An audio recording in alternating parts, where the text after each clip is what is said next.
ঢাকা ৮ আসনের সম্ভাব্য স্বতন্ত্র প্রার্থী ও ইনকিলাব মঞ্চের মুখপাত্র শরীফ ওসমান হাদীকে রাজধানীর বিজয়নগর এলাকায় গুলি করে দ্রুত মোটরসাইকেলে করে পালিয়ে যায় দুর্বৃত্তরা।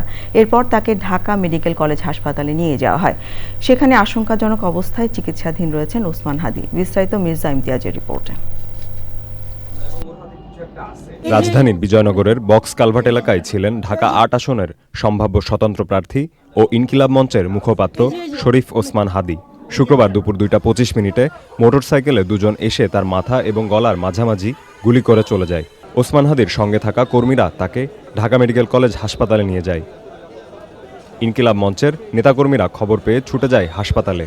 ঘটনার তীব্র নিন্দা জানিয়ে এর দ্রুত বিচার দাবি করেন তারা। ফুলবাড়িয়া বাস স্টেশনে গুলিস্তানে কারা চাঁদাবাজি করে তারা হাদিকে গুলি করছে, এবং মতিঝিলে কারা চাঁদাবাজি করে তারা হাদিকে গুলি করছে।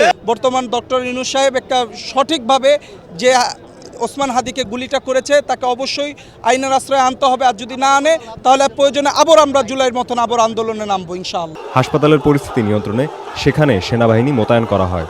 হাদীকে দেখতে হাসপাতালে যান বিএনপির স্থায়ী কমিটির সদস্য মির্জা আব্বাস, জামায়াতের আমির ডাক্তার শফিকুর রহমান এবং এবি পার্টির ব্যারিস্টার ফুয়াদ।